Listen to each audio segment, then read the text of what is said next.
ప్రతి అక్షరం ప్రజల పక్షం.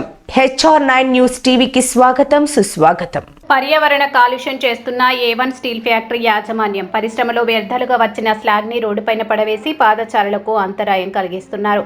ఇష్టానుసారంగా ఎవరి అనుమతులు లేకుండా పంట పొలాల్లో నిర్దాక్షిణ్యంగా పడివేయుచున్నారు. ఆ వ్యర్థాల వలన కనీసం గడ్డి పోచ కూడా మొదలవదు. పంట పొలాల్లో పారేయడం వల్ల రైతులకు ఎంతో నష్టం కలుగుతుంది. బోర్ల ద్వారా ట్యాంకర్లలో నీళ్లను రోజు వందల కొద్ది నీటిని వినియోగిస్తున్నారు. ఎటువంటి అనుమతులు లేకుండా భూగర్భ జలాలు అడుగంటిపోతున్నాయి. వెంటనే వీటిని ఆపివేయాలని కలెక్టర్ని మరియు భూగర్భ జల వనరుల సంరక్షణ శాఖని కోరడం జరిగింది. పరిసర ప్రాంతాల్లో నివసిస్తున్న ప్రజలకు స్వచ్ఛమైన గాలి అందడం లేదు. పరిశ్రమ నుండి వెదజల్లుతున్న విషపూరితమైన వాయువుల వల్ల శ్వాస సంబంధమైన వ్యాధులు సోకుతున్నాయి. పొల్యూషన్ బోర్డు వారిని తనిఖీ చేసి తక్షణ నివారణ చర్యలు తీసుకోవాలని పర్యావరణవేత్త భాస్కర్ రెడ్డి కోరడం జరిగింది. అందరికీ నమస్తే. నేను ఒక పర్యావరణవేత్తని. మన హిందూపూర్ బార్డర్ జస్ట్ మన ఎంట్రీలో A1 స్టీల్ ఫ్యాక్టరీ అనేది ఒకటి ఉంది. ఇలా చూడండి, ఆ ఫ్యాక్టరీ నుంచి వచ్చే వ్యర్థాలు ఇవన్నీ పొల్యూటెడ్. అది ఉండని ఇది మొత్తం గ్రౌండ్ వాటర్లో పోయి ఈ చుట్టుపక్కన పొలాల్లో పంట పొలాలకి తరం కాకుండా అయిపోతున్నాయి. నీళ్ళు గ్రౌండ్ వాటర్ అనేది తగ్గిపోతున్నాయి. ఇక్కడ ఈ ఫ్యాక్టరీకి సుమారుగా రోజుకి 40 నుంచి 50 ట్రాక్టర్ల నీరు వాడుతూ ఉన్నారు. ట్యాంకర్లతో సప్లై అవుతున్నాయి.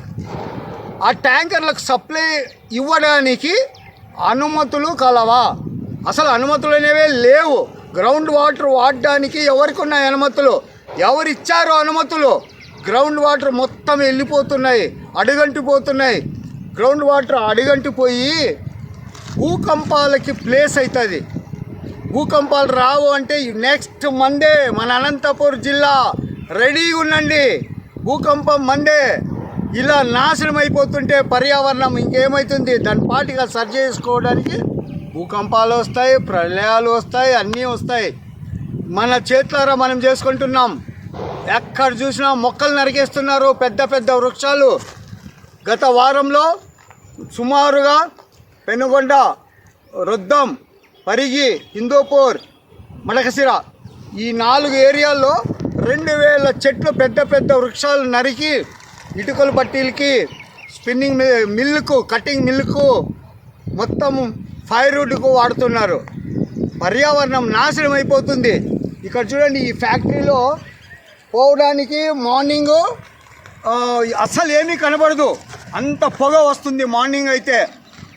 ఈ స్లాగ్ అనేది ఇక్కడంతా వేస్తారు చూడండి. పబ్లిక్ ప్లేస్లో ఎక్కడ చూసినా వేస్తున్నారు. కనీసము గడ్డి కూడా మొలచదు. పర్యావరణం నాశనం అవుతూ ఉంది. వేరే ఏం ప్రాబ్లం లేదు, శాండ్ లాగా పనిచేస్తుంది, దీని నుంచి ఎటువంటి హాని లేదు.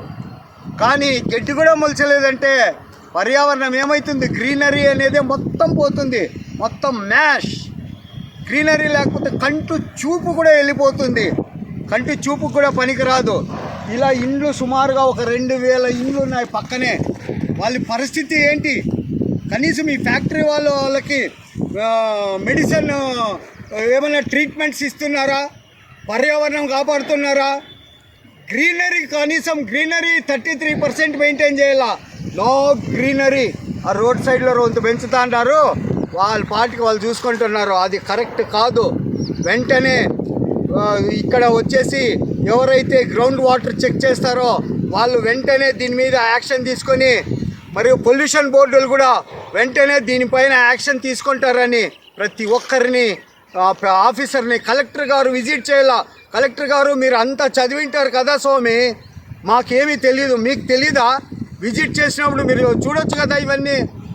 మీ వాళ్ళు ఏం చేస్తుంటారు? మంత్రులందరూ, మీరు రాజు, మంత్రులు, సైన్యం ఏం చేస్తుంది? మీ సైన్యం, ఫారెస్ట్ డిపార్ట్మెంట్ అట్లా, రెవెన్యూ డిపార్ట్మెంట్ ఇట్లా.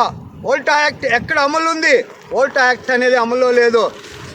అయ్యా కలెక్టర్ గారు, కొంచెము పర్యావరణం మీద ధ్యాస పెట్టి, ఈసారి సమ్మర్ 50 degrees దాటిపోతుంది, దాని మీద కొంచెం దయచేసి కొంచెం దాని మీద దయపెట్టి పర్యావరణాన్ని కాపాడతారని ప్రతి ఒక్క ఆఫీసర్ని పేరు పేరున కోరుతున్నాను.